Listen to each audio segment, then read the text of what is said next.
Podcasts are hot right now. How do I know? Well, you're listening to one right now, aren't you? But you might be wondering, how on earth do I get my voice out there and start my own podcast? It all seems so intimidating. Between hosting and platforms and monetization, it can get real complicated real quick. Well, I'm going to let you in on a little secret. We started this podcast over 2 years ago, not knowing clue one on how to do it.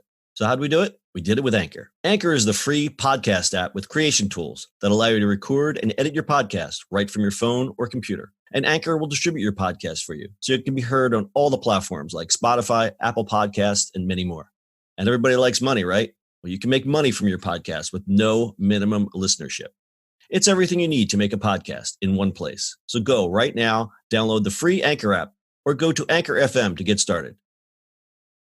It's the E-Commerce Minute, your daily dose of e-commerce, tech, and retail news with your hosts, Bart Mraz and John Suter. The E-Commerce Minute is a production of Sumo Heavy, a digital commerce consulting firm in Brooklyn, New York, and Philadelphia. Find us on the web at sumoheavy.com. This episode of the E-Commerce Minute is brought to you by Send Pro Online from Pitney Bowes. With Send Pro Online from Pitney Bowes, it's just click, send, and save for as low as $4.99 a month. Send envelopes, flats, and packages right from your desk, and you're back in business in no time. And for being a loyal E-Commerce Minute listener, you'll receive a free 30-day trial to get started and a free 10-pound scale to ensure that you'll never overpay. Save time and money on mailing and shipping with Send Pro Online. Starting at $4.99 a month, you can qualify for special USPS rates for letters and priority mail shipping. Calculate exact postage online, and print labels right from your PC. So go to pb.com/minute to access this special offer for a free 30-day trial plus a free 10-pound scale to get started. That's pb.com/minute. Experience shipping made simple with a free trial of Send Pro Online from Pitney Bowes. It's E-Commerce Minute episode 590. In today's episode, Shopify rolls out email marketing. Shopify's main objective has always been to make entrepreneurship more accessible, and that includes making marketing a lot more approachable for those who might just be a little intimidated by it. Shopify's latest launch is aiding just that. Shopify has recently launched Shopify Email, in which Shopify describes as an email marketing tool designed to help you build meaningful relationships with your customers in an increasingly crowded commerce landscape. With Shopify Email, you can create, run, and track email marketing campaigns natively inside Shopify Marketing. Using highly customizable email templates, existing brand assets, and product content from your store, creating marketing campaigns is now simple and streamlined. Users can also send emails using their domain name with virtually no setup required. Shopify Email includes campaign analytics users need to measure success, including email open and click-through rates, plus the number of products added to carts and purchased. Built using the marketing app extensions launched in 2018, Shopify Email is one of the many marketing apps available within the platform. Shopify has partnered with huge advertising platforms so that users can now easily run campaigns through Facebook, Google, Microsoft, and Snapchat. Third-party marketing apps, including Seguno, OmniSend, and SMS Bump, have also integrated into Shopify so that users can run diverse marketing campaigns with ease. Last year, Shopify consolidated the tools users needed in one place with Shopify Marketing, so you don't necessarily have to be a marketing expert to run campaigns and expand your business. Shopify Email is available to select merchants and rolling out widely early next year. Well, they had to do that, huh? I mean, they didn't have to. They didn't have to, but it was an opportunity since they kicked MailChimp to the curb, don't you think? Well, sure, but there's plenty of other email providers, right? Like MailChimp was the easy to get into, but they just went like it.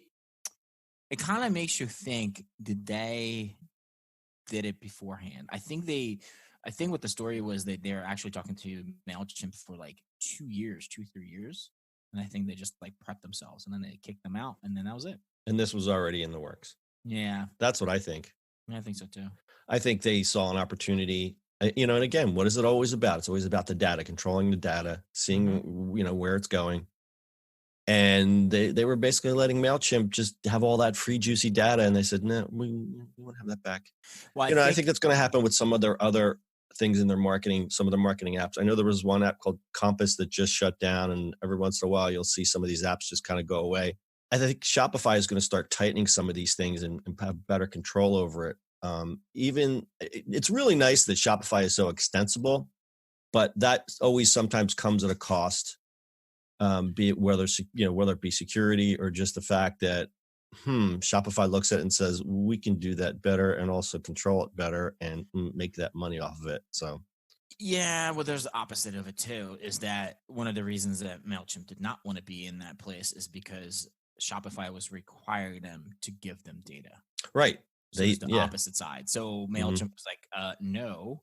And there's plenty of clients that don't want that because Shopify wants to collect all the data no matter what plugin you use. Sure. There's plenty of companies that they're using Shopify's checkout, but they don't want data collected everywhere. Right. And that's a big problem. So maybe this solves a little bit because it goes towards one place and terms and conditions can be done that way. But I don't know. It feels like they're going towards, sort of Apple-ish style of things, right? Like Apple goes, oh, we don't have this, and there's other apps for this, and then all of a sudden, it shows up in the Apple product. Yep, exactly right. Happens all the time. Happens all the time. Yep. Right. They're trying to control their ecosystem a little bit better, and also that sweet data. There's something in our show notes here that Square also has just launched something. They were just launching their e-commerce platform and something else too. Yeah, they did a drag and drop email builder. And the thing is that email is such an easy way to market to customers as long as you do it in a way that doesn't flood them. Because I know it's like I see a thing and I think, you know what, I'm going to sign up for their email so I don't forget. Well, they sure don't let you forget. When you start getting 3 emails a day, then it's when I'm like, get out of here. Yeah. But I think a lot of these template-based and real easy drag and drop builders are for obviously for the smaller entrepreneur. But the whole goal of Shopify from the beginning was to make entrepreneurship easier and an easier entry point. And Shopify does a really great job of that because you can keep it as simple or as complex as you want, and you can grow with it. You can grow with the platform. I'd sort of say the same thing about Squarespace, but I think Squarespace has a real long way to go to even match the features that Shopify does. But Squarespace, they do some email marketing. Their SEO has gotten better. That you can do e-commerce, but it's real basic. It's real basic. Yeah, but like that's the thing. Like, can you get in at a cheaper price or easier ways of just testing a product out, right? Right. Like, right. Just do it. Just say. I mean, there's like with Shopify, there's ways to do it. Without actually having a store. And the funny thing is you can find on the site, you can just do buttons, right?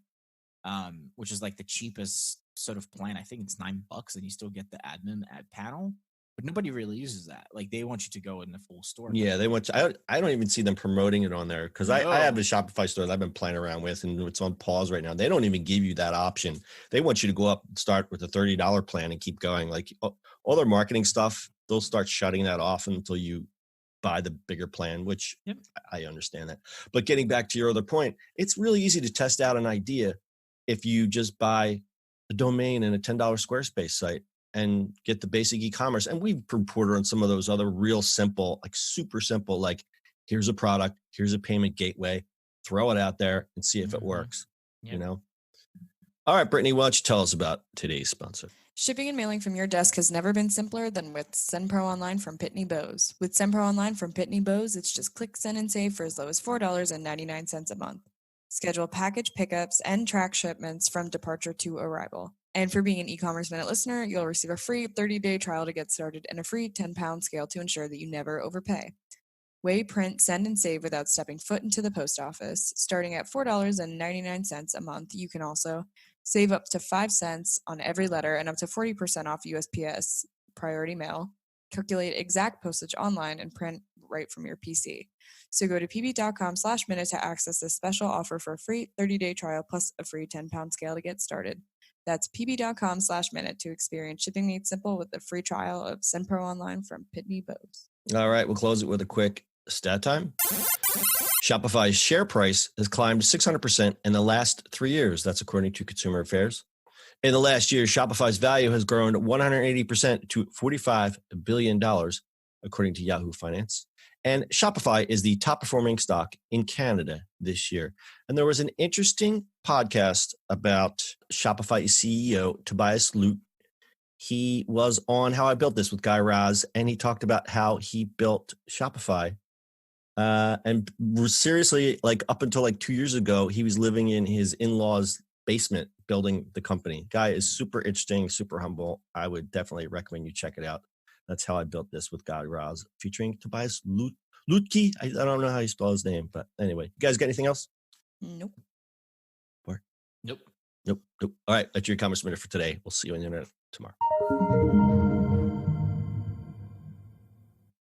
That's it for today's show. If you like the show, do us a favor and subscribe or leave us a review on iTunes. And don't forget, you can now listen to the e-commerce minute on your Amazon device. Just add e-commerce minute to your flash briefing.